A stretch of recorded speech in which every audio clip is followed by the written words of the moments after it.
Hi hello ಎಲ್ಲರಿಗೂ ನಮಸ್ಕಾರ, welcome back to my YouTube channel. ಎಲ್ಲರೂ ಹೇಗಿದ್ದೀರಾ? ಎಲ್ಲರೂ ಚೆನ್ನಾಗಿದ್ದೀರಾ ಅಂದ್ಕೊಂಡಿದ್ದೀನಿ. ನಾನು ಕೂಡ ಚೆನ್ನಾಗಿದ್ದೀನಿ. ಹಾಗೆ ಇವತ್ತಿನ ವ್ಲಾಗು ಟ್ಯೂಸ್ಡೇ ವ್ಲಾಗ್ ಆಗಿದೆ. ಸೊ ಬೆಳಿಗ್ಗೆನೇ ಇದು ಪೂಜೆ ಎಲ್ಲ ಮುಗಿಸ್ಕೊಂಡೆ. ಹಾಗೆ ನಾಳೆ ಗಣೇಶ ಹಬ್ಬ ಇದೆ, ಅದಕ್ಕೋಸ್ಕರ ಎಲ್ಲರೂ ಫುಲ್ಲು ಪ್ರಿಪ್ರೇಷನ್ ಯಾವ ಥರ ಮಾಡ್ಕೋತಿದ್ದೀವಿ ಅಂತ ಹೇಳ್ತಾ ಇದ್ದೀನಿ. ಸೊ ಇವತ್ತಿನ ವ್ಲಾಗ್ ಸ್ವಲ್ಪ ಡಿಫ್ರೆಂಟ್. ಹಾಗೆ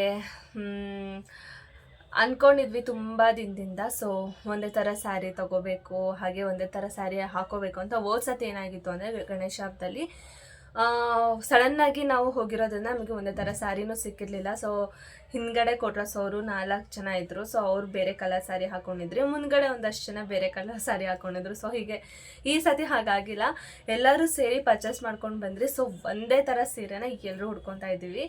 ಸೊ ಫೈನಲೈಸ್ ಮಾಡಿ ಇದೇ ಸ್ಯಾರಿ ಬೇಕು ಅಂತ ಎಲ್ಲರೂ ಕೇಳಿ ಲಾಸ್ಟಲ್ಲಿ ಆ ಸೀರೆನ ಮನೆಗೆ ತೊಗೊಬಂದಿದ್ದು. ತುಂಬಾ ಖುಷಿ ಆಗ್ತಿದೆ. ಸೊ ನಾಳೆ ಯಾವ ಥರ ಇರುತ್ತೆ ಅಂತ ಅಂದ್ಬಿಟ್ಟು. ಹಾಗೆ ನಾನು ಸ್ಯಾರಿನ ನಿಮಗೆ ಲಾಸ್ಟ್ ಟೈಮೇ ತೋರಿಸಿದ್ದೆ. ಸೊ ಇನ್ನೊಂದ್ಸತಿ ತೋರಿಸ್ತೀನಿ. ಸ್ಯಾರಿನ ಇದು ಮಾಮೂಲಿ ಬ್ಲೌಸ್ ಏನು ಅಷ್ಟೊಂದೇನು ಗ್ರ್ಯಾಂಡಾಗಿ ಏನು ಹೊಲಿಸಿಲ್ಲ. ಸೊ ಸಿಂಪಲ್ಲಾಗಿ ಹೊಲಿಸಿದ್ರು. ಯಾಕೋ ಇದು ಕಟ್ಟಿಂಗ್ ಸರಿಯಾಗಿ ಕೂರ್ತಿರ್ಲಿಲ್ವಂತೆ, ಹಾಗಾಗಿ ಮಾಮೂಲಿ ಸಿಂಪಲ್ ಬ್ಲೌಸ್ನೇ ಹೊಲಿಸಿದ್ದೀವಿ. ಸೊ ಏನೂ ಮಾಡೋಕ್ಕಾಗಲ್ಲ, ಸೇಮ್ ಕಲರ್ ಆಗಿದೆ, ಗ್ರೀನ್. ಕಟ್ಟಿಂಗ್ ಸರಿಯಾಗಿ ಕೂರಿಲ್ಲ ಅಂದರೆ ಏನು ಮಾಡೋಕ್ಕಾಗುತ್ತೆ, ಯಾವುದೇ ಥರ ಡಿಸೈನ್ ಇಡ್ಸೋಕ್ಕಾಗೋದಿಲ್ಲ. ನಾನು ಡಿಸೈನ್ ಹೇಳ್ಬಿಟ್ಟು ಬಂದಿದ್ರಿ, ಬಟ್ ಇಡ್ಸಿಲ್ಲ ಅಷ್ಟೇ, ಅವರು ಹೊಲಿಯೋಕ್ಕಾಗಲ್ಲ ಅಂದರು. ಸೊ ಇದೆ ನೋಡಿ ಸ್ಯಾರಿ. ಎಲ್ಲರೂ ನಾಳೆ ಇದೇ ಥರ ಸೀರೆ ಹಾಕ್ಕೊಂಡು ಹೋಗ್ತಾ ಇದ್ದೀವಿ. ಸೊ ಈ ಸ್ಯಾರಿಗೆ ನನ್ನ ಒಂದು ಜ್ಯುವೆಲ್ರಿ ಬಂದುಬಿಟ್ಟು ಇದನ್ನು ಹಾಕೋತಾ ಇದ್ದೀನಿ. ಸೊ ಜ್ಯುವೆಲ್ರಿ ಕಾಣಿಸ್ತಿದ್ದೆನಾ,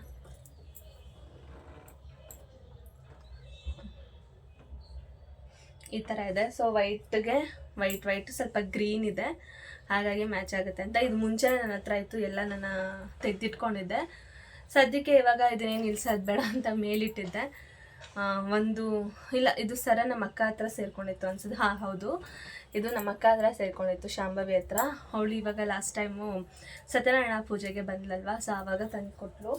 ಹಾಗೆ ಇದು ಇಯರಿಂಗ್ಸ್, ನನ್ನ ಒಂದು ಫೇವ್ರೆಟ್ ಇಯರಿಂಗ್ಸ್. ಸೊ ಇದ್ರ ಮ್ಯಾಚಿಂಗ್, ಎಲ್ಲರೂ ಸರದ ಮ್ಯಾಚಿಂಗೇನೆ.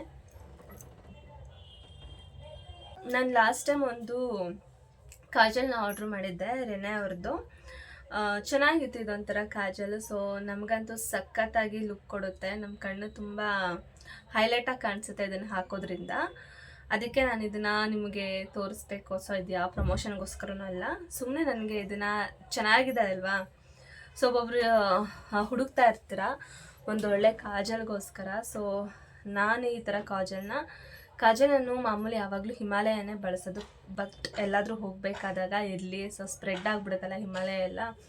ಡೈಲಿ ಯೂಸಿಗೆ ಅದು ಓಕೆ, ಬಟ್ ಇದು ಎಲ್ಲಾದರೂ ಹೋಗಬೇಕಾದಾಗ ಇದನ್ನು ಹಚ್ಕೊಳ್ಳೋಣ ಅಂದ್ಕೊಂಡೆ, ತರಿಸ್ಕೊಂಡಿದ್ದು. ನೋಡಿದ್ರೆ ಇದು ನಾನು ದಿನ ಹಚ್ಕೊಳ್ಳೋ ಫೇವ್ರೇಟ್ ಆಗಿಬಿಟ್ಟಿದೆ. ಸೊ ಇದು ಕಾಜಲು. ಸೊ ಇದನ್ನು ನಾನು ರೆಫರ್ ಮಾಡ್ತೀನಿ ನಿಮಗೋಸ್ಕರ. ಸೊ ನೀವು ಯಾರಾದರೂ ಕಾಜಲ್ ಹಚ್ಕೊಂಡು ಬೇಗ ಸ್ಪ್ರೆಡ್ ಆಗಿಬಿಡುತ್ತೆ, ಹಾಗೆ ಬೇಗ ಹೋಗ್ಬಿಡುತ್ತೆ ಅಂತ ಏನಾದರೂ ಅಂದ್ಕೊಂಡಿದ್ರೆ ಈ ಥರ ಒಂದು ಕಾಜಲ್ನ ತರಿಸ್ಕೊಳ್ಳಿ. ಸೊ ರಿನೆ ಅವ್ರದ್ದು ತುಂಬಾ ಚೆನ್ನಾಗಿದೆ. ಸೊ ಇದನ್ನು ನಾವು ಕಾಜಲ್ ಅಲ್ದೇ ಐಲೈನರ್ ಆಗಿ ಕೂಡ ಅಪ್ಲೈ ಮಾಡ್ಬೋದು, ಬೆಸ್ಟ್. ಹಾಗೆ ನಾವು ಗಣೇಶ ದೇವಸ್ಥಾನದಲ್ಲಿ ಯಾವ ಥರ ಸೆಲೆಬ್ರೇಷನ್ ಮಾಡಿದ್ರಿ, ಯಾವ ಥರ ಹಬ್ಬ ಮಾಡಿದ್ರೆ ಅಂತ ಅಂದ್ಬಿಟ್ಟು ಪೂರ್ತಿ ವಿಡಿಯೋದ್ರಲ್ಲಿ ಹಾಕ್ತೀನಿ ಮುಂದಕ್ಕೆ. ಸೊ ನೋಡಿ ನಿಮ್ಗೆ ಏನು ಅನ್ನಿಸ್ತು ಅಂತ ಅಂದ್ಬಿಟ್ಟು ನನಗೆ ಕಮೆಂಟ್ ಮಾಡಿ, ಓಕೆ. ಬೆಳಿಗ್ಗೆ ಬೇಗ ಎದ್ದು ಮನೆ ಕೆಲಸ ಎಲ್ಲ ಮುಗಿಸ್ಕೊಂಡು ಗಣೇಶ ಹಬ್ಬ ಇರೋದ್ರಿಂದ ಗಣೇಶ ದೇವಸ್ಥಾನದ ಮುಂದೆ ನಾವೇ ರಂಗೋಲಿ ಬಿಡೋಣ ಅಂತ ಅಂದ್ಬಿಟ್ಟು ಬಂದ್ರಿ. ನಾನು ಕವಿತಾ ಇಬ್ಬರೇ ಬಂದಿತ್ತು. ಸೊ ರಂಗೋಲಿ ಎಲ್ಲ ಬಿಟ್ಟು ನಾವು ಅಂದ್ಕೊಂಡ್ವಿ ತುಂಬ ಸಿಂಪಲಾಗಿ ಬಿಡೋಣ, ಸೊ ಗ್ರ್ಯಾಂಡ್ ಏನು ಬೇಡ ಅಂದ್ಕೊಂಡು ಬರ್ತಾ ರಂಗೋಲಿ ದೊಡ್ಡದಾಗ್ತಾ ಹೋಯಿತು. ಹಾಗೆ ಅಲ್ಲಿ ಕೂಡ ತುಂಬ ಜನ ಬಂದಿದ್ರು ರಂಗೋಲಿ ಬಿಡೋದಕ್ಕೆ ಅಂತಲೇ. ದೇವಸ್ಥಾನದ ಎದುರುಗಡೆ ಒಂದು ಅಂಗಳ ಇದೆ, ಉದ್ದ ಇದೆ, ಸೊ ಅಗಲ ಎಲ್ಲ ಅದು. ಹಾಗೆ ಉದ್ದ ಇರೋದ್ರಿಂದ ಫಸ್ಟ್ ರಂಗೋಲಿ ನಮ್ಮದು, ಸೆಕೆಂಡ್ ರಂಗೋಲಿ ಅವರಿಬ್ಬರು ಬಿಡಿಸಿದ್ರು. ಸೊ ಮುಂದ್ಗಡೆ ಕೊಟ್ರಸ್ ಅವರು. ನಾವು ಬೇಗ ಎಲ್ಲ ಬಿಡಿಸ್ಕೊಂಡು ಇವತ್ತು ಹಬ್ಬ ಇರೋದ್ರಿಂದ ನಾವು ಆರತಿ ಎಲ್ಲ ತೊಗೊಂಡು ಬೇಗ ರೆಡಿಯಾಗಿ ಒಂದೇ ಥರ ಸ್ಯಾರಿ ಹಾಕ್ಕೊಂಡು ಗಣೇಶನ ವೆಲ್ಕಮ್ ಮಾಡಬೇಕಿತ್ತು. ಅದಕ್ಕೆ ಫಸ್ಟು ಬೇಗ ಎಲ್ಲ ನಾವು ರಂಗೋಲಿ ಬಿಟ್ಟರೆ ಬಣ್ಣ ತುಂಬಿಸೋರೆಲ್ಲ ಬಣ್ಣ ತುಂಬಿಸಿದ್ರು. ನಮ್ಮ ಒಂದು ರಂಗೋಲಿಗೆ ಬಣ್ಣ ಕಡಿಮೆ ಇತ್ತು, ರಂಗೋಲಿನೇ ಜಾಸ್ತಿ ಇತ್ತು, ಸ್ವಲ್ಪ ಚೆನ್ನಾಗಿ ಕಾಣಿಸ್ತಿತ್ತು. ಈ ಗಣೇಶ ದೇವಸ್ಥಾನ ಒಳಗಡೆ ಯಾವ ಥರ ಡೆಕೋರೇಷನ್ ಮಾಡಿಸಿದ್ದಾರೆ ಅಂತ ಅಂದ್ಬಿಟ್ಟು ನೀವು ನೋಡ್ತಿರ್ಬೋದು. ಈ ಥರ ಸಿಂಪಲ್ಲಾಗಿ ಹಾಗೆ ಸಕ್ಕದಾಗಿ ಕಾಣೋ ಹಾಗೆ ಡೆಕೋರೇಷನ್ನ ಮಾಡಿಸಿದ್ದಾರೆ. ರಂಗೋಲಿ ಎಲ್ಲ ಮುಗೀತು. ಹಾಗೆ ರಂಗೋಲಿ ಎಲ್ಲ ಮುಗಿಸ್ಕೊಂಡು ಬೇಗ ಹೋಗಿ ರೆಡಿ ಆಗಬೇಕಿತ್ತು, ಯಾಕಂದರೆ ಟೈಮ್ ತುಂಬ ಕಡಿಮೆ ಇತ್ತು, ಇನ್ನೇನು ಬಂದುಬಿಡ್ತಾರೆ ಅಂತ ಹೇಳ್ತಿದ್ರು. ನಮ್ಮ ರಂಗೋಲಿ ಹೇಗಿದೆ ಅಂತ ಅಂದ್ಬಿಟ್ಟು ಕಮೆಂಟ್ ಮಾಡಿ.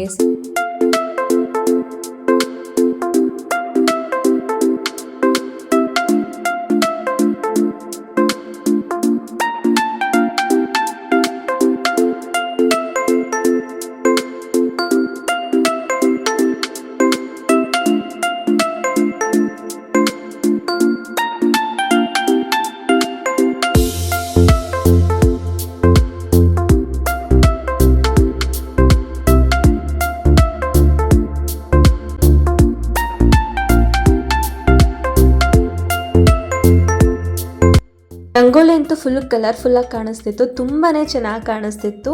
ಅದನ್ನೇ ನೋಡ್ಕೊಂಡು ನಿಂತ್ಬಿಟ್ಟಿದ್ರೆ ಹಾಗೆ ವಿಡಿಯೋ ಎಲ್ಲ ಮಾಡಿಕೊಂಡು ರಿಟರ್ನ್ ನಾವು ಮನೆಗೆ ಹೋದ್ರಿ ಬೇಗ ರೆಡಿ ಆಗ್ಬಿಟ್ಟು ಬರಬೇಕು ಅಂತ ಹೇಳ್ತಿದ್ರು. ಅದಕ್ಕೋಸ್ಕರ ಹುಡುಗರ್ನೆಲ್ಲ ರೆಡಿ ಮಾಡಿ ನಾವು ರಿಟರ್ನ್ ಬರೋ ಅಷ್ಟೊತ್ತಿಗೆ ನನ್ನ ಔಟ್ಫಿಟ್ ನಾನು ವಿಡಿಯೋ ಮಾಡ್ಕೊಳಕ್ಕಾಗಿಲ್ಲ ಔಟ್ಫಿಟ್ದು. ಹಾಗಾಗಿ ಸುಮ್ಮನೆ ಇನ್ನೊಂದ್ಸತಿ ಯಾವಾಗಾದರೂ ಔಟ್ಫಿಟ್ ವಿಡಿಯೋ ಮಾಡೋಣ ಅಂತ ಅಂದ್ಬಿಟ್ಟು ಬೇಗ ರೆಡಿ ಆಗಿಬಿಟ್ಟು ಈ ಥರ ಕಳಶ ಇಟ್ಕೊಂಡು ಬಂದ್ವಿ ಗಣೇಶನ ವೆಲ್ಕಮ್ ಮಾಡೋಣ ಅಂತ. ಅಮ್ಮ ಒಂದು ಕೋಟ್ರಸ್ಸಿಂದ ಅಂದರೆ ಹಿಂದ್ಗಡೆ ಕೋಟ್ರಸ್ಸಿಂದ ನಾನು, ಕವಿತಕ್ಕ, ಕಾವ್ಯ ಮೂರೇ ಜನ ಹೋಗಿದ್ದು. ಹಾಗಾಗಿ 3 ಜನ ಕಳಶ ಎಲ್ಲ ಇಟ್ಕೊಂಡು ಬೇಗ ರೆಡಿಯಾಗಿ ನಾವು 3 ಜನ ಬಂದ್ರಿ. ಅಂದ್ರೆ ನಾ ಬಂದಾಗ ಇನ್ನು ಆವಾಗವಾಗ ಬರ್ತಿದ್ರು ಎಲ್ರೂ. ಒಬ್ಬೊಬ್ಬರೇ ಬರ್ತಿದ್ದಾಗಂತೂ ಸೀರೆ ಎಲ್ರಿಗೂ ಎಷ್ಟು ಚೆನ್ನಾಗಿ ಕಾಣಿಸ್ತಿತ್ತು ಅಂತ ಅಂದರೆ, ಸೊ ನೀವು ಮುಂದೆ ನೋಡ್ಬೋದು ಯಾವ ಥರ ಕಾಣಿಸ್ತಿದೆ ಎಲ್ರಿಗೂ ಅಂತ.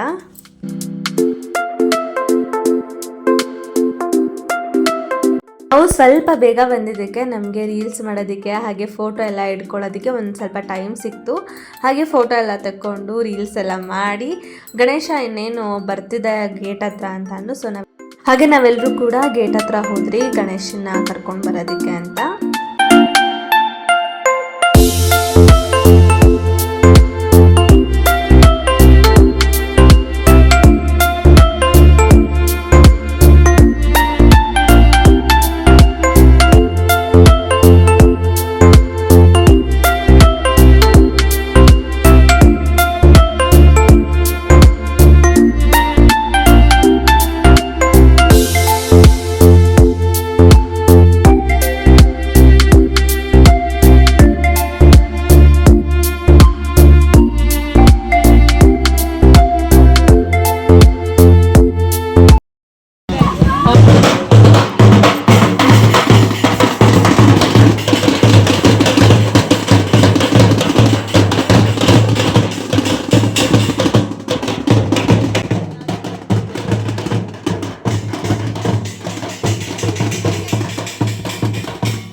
ಹಾಗೆ ನಡ್ಕೊಂಡು ಬಂದು ನಾವು ದೇವಸ್ಥಾನ ಹತ್ರ ಬಂದ್ರಿ.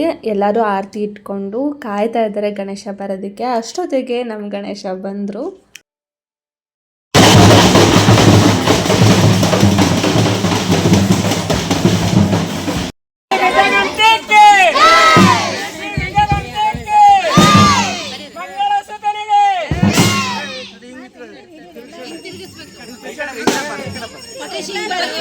ಗಣೇಶ ಹಬ್ಬ ಅಂತ ಅಂದರೆ ಚಿಕ್ಕವರಿಂದ ದೊಡ್ಡವರೆಗೂ ಒಂದು ದೊಡ್ಡ ಸಂಭ್ರಮ, ಸಡಗರ. ಅಂಥದ್ರಲ್ಲೂ ಮಕ್ಳಿಗಂತೂ ಫೇವ್ರೆಟ್ ಗಾಡ್ ಅಂತಲೇ ಹೇಳ್ಬೋದು.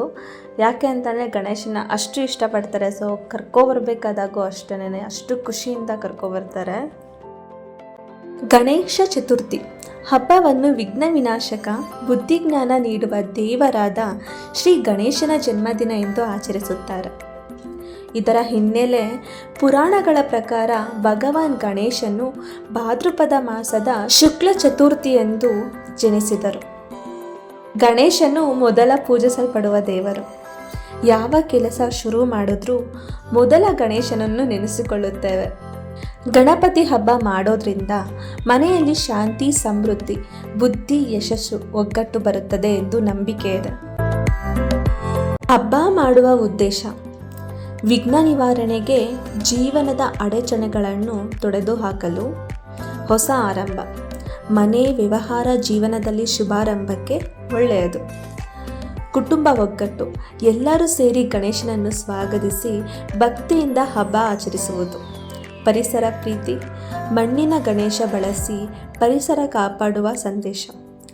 ಭಕ್ತಿ ಮತ್ತು ಸಂಭ್ರಮ, ನಂಬಿಕೆ, ಆರಾಧನೆ ಜೊತೆಗೆ ಸಾಂಸ್ಕೃತಿಕ ಸಾಮಾಜಿಕ ಒಗ್ಗಟ್ಟು.